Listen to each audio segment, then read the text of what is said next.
VK news, राष्ट्र के नाम। भाइयों बहनों, अवैध बूचड़ खाने भी हम लोगों ने बंद किए थे। जो एक कसाई जगह जगह जाके गौ माता को काट देते थे, हमने इनकी पूरी की पूरी कटान को रोक करके अवैध बूचड़ खानों को पूरी तरह बंद किया।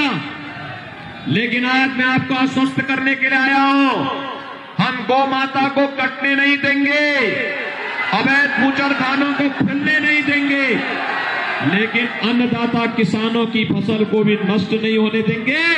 अन्नदाता किसानों के लिए, उनकी फसल को बचाने के लिए, बेसहारा गौवंश की रक्षा के लिए और उनके संरक्षण के लिए बड़े पैमाने पे गौशालाएं बनाएंगे। हर गौशाला को ऊर्जा के साथ जोड़ेंगे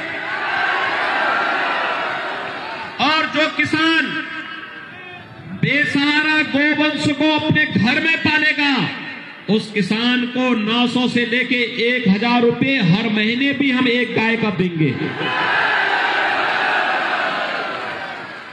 मैं पूछना चाहता हूं, समाजवादी पार्टी जब सत्ता में आई थी 2012 में, उसने निर्णय क्या लिया था? भाइयों बहनों, उसने पहला निर्णय लिया था हमारे आराध्य भगवान श्री राम के मंदिर पर हमला करने वाले आतंकवादियों के मुकदमों को वापस लेने का।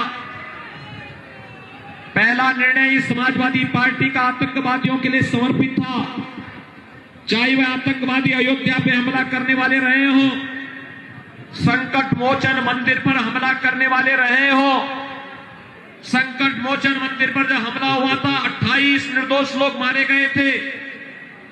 लखनऊ, वाराणसी और अयोध्या की कचहरियों पर हमला हुआ था, 15 से ज्यादा वकील मारे गए थे। गोरखपुर में, कानपुर में, बिजनौर में सीरियल ब्लास्ट हुए थे।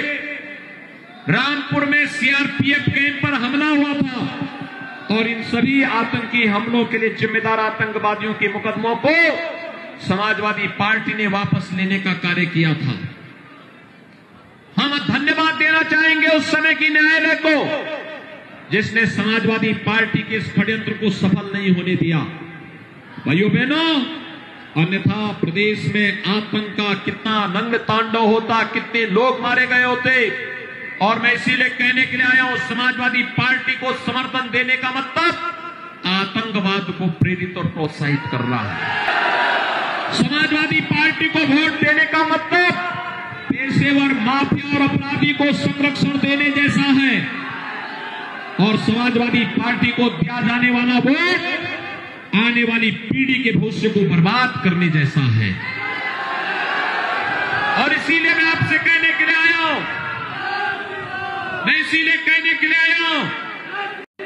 समाजवादी पार्टी के मुखिया ने अब तक ये स्पष्टीकरण नहीं दिया है। मैंने उनसे रायबरेली में पूछा था, बरेली गए थे वे, रायबरेली में मैंने उनसे पूछा था, मैंने कहा अहमदाबाद में 56 लोग मारे गए थे आतंकी घटना में, सीरियल ब्लास्ट में। अहमदाबाद की कोर्ट ने 38 आतंकवादियों को फांसी की सजा दी है, 11 को आजीवन कारावास की सजा सुनाई है। लेकिन जो ये आतंकवादी फांसी की सजा प्राप्त हुए हैं, आजीवन कारावास हुआ है, इनमें से 9 का संबंध उत्तर प्रदेश से है और उत्तर प्रदेश में से 7 आजमगढ़ से है। और आजमगढ़ में से 1 समाजवादी पार्टी के प्रचारक का लड़का भी है। यानी आतंकवादी का परिवार समाजवादी पार्टी का प्रचारक है। मैंने समाजवादी पार्टी के अध्यक्ष से यही पूछा है, वो अपना स्पष्टीकरण दे। प्रदेश की जनता पूछना चाहती है उनसे कि आतंकवादियों के सपा का हाथ आखिर क्यों है सब आतंकवादियों के साथ? उन्हें अपना स्पष्टीकरण देना चाहिए। और भाइयों बहनों, क्या यह सच नहीं कि अहमदाबाद में जितने भी विस्फोट हुए थे सब साइकिल में बम लेकर के गए थे? क्या ये सच नहीं है? जगह जगह प्रदेश में जो विस्फोट हुए थे क्या इसमें साइकिल का इस्तेमाल नहीं हुआ था?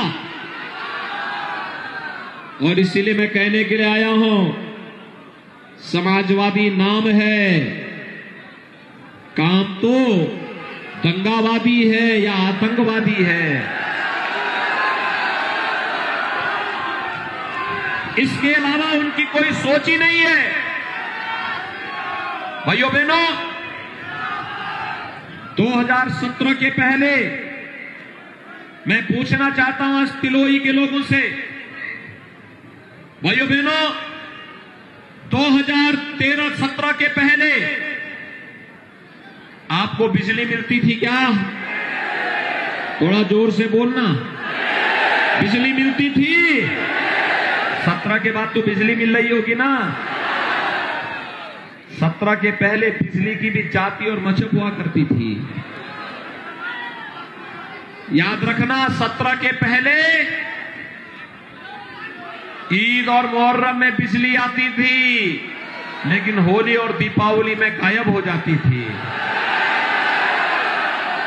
हमने तो बिजली दी है ना, सबको बिजली, पर्याप्त बिजली, निर्बाध बिजली, बिजली देने में कोई भेदभाव नहीं किया है ना। दूसरी बात मुझे बताओ, कोरोना महामारी है, पूरी दुनिया त्रस्त है, लाखों लोग दुनिया के अंदर मर चुके हैं कोरोना से। और भाइयों बहनों, कोरोना से जो मौतें हुई हैं, कोरोना से इन मौतों के कारण पूरी दुनिया में एक भय और दहशत का माहौल है। लेकिन भारत के अंदर प्रधानमंत्री मोदी जी के नेतृत्व में कोरोना प्रबंधन बेहतरीन रहा। फ्री में टेस्ट, फ्री में उपचार, फ्री में वैक्सीन। कितने लोगों ने वैक्सीन ले ली है? पीछे तक सभी लोग बताएंगे सबने वैक्सीन ले ली है। फ्री में वैक्सीन, सबको वैक्सीन। वैक्सीन का पैसा तो नहीं लिया किसी ने? दोनों हाथ से बता करके मुझे इशारा स्पष्ट करवाइए। वैक्सीन का पैसा नहीं लिया ना। यही है भारतीय जनता पार्टी की डबल इंजन की सरकार। याद करिए, सपा बसपा की सरकार होती तो वैक्सीन का भी पैसा आपसे ले लेते और वैक्सीन मार्केट में ब्लैक हो जाती। आप इस बात को मानते हैं ना? और यही नहीं, मैं आपसे पूछना चाहता हूं, जो वैक्सीन के खिलाफ दुष्प्रचार करते थे, कहते थे कि ये वैक्सीन नहीं लेंगे क्योंकि ये तो बीजेपी का वैक्सीन है, ये मोदी का वैक्सीन है, बोलते थे ना। आज उनको बोलेंगे कि अगर मोदी वैक्सीन और बीजेपी वैक्सीन से हम ठीक हुए हैं तो वोट भी यहीं जाएगा, बोलेंगे ना। सभी लोग सहमत हैं? और भाइयों बहनों, आपने भारतीय जनता पार्टी को समर्थन दिया, डबल इंजन की सरकार बनी। प्रदेश में भी भाजपा और केंद्र में भी भाजपा, दोनों जगह है ना। तो ये डबल इंजन की सरकार हो गई। तो डबल इंजन की सरकार का मतलब आप जानते हैं, राशन भी डबल डोज का मिलना है। एक एक व्यक्ति की जिम्मेदारी है कि स्वयं राजा साहब के प्रतिनिधि बन करके एक एक घर में एक एक वोट को कमल चुनाव चिन्ह पर डलवाने की जिम्मेदारी लेनी पड़ेगी। तैयार हैं? सभी लोग तैयार हैं? लेकिन भाइयों बहनों, इसकी पहली शर्त है। पहली शर्त क्या है? चुनाव के दिन जब 27 तारीख को वोट होगा, क्या शर्त होगी? पहली शर्त होगी, पहले मतदान, पहले मतदान, पहले मतदान। सभी लोग सहमत हैं? सभी लोग दोनों हाथ मिला करके मेरे साथ बोलेंगे, दोनों हाथ मिला करके मेरे साथ बोलेंगे, भारत माता की, भारत माता की, भारत माता की जय श्री राम, जय जय श्री राम। देश का पहला 24/7 digital news channel VK news, राष्ट्र के नाम।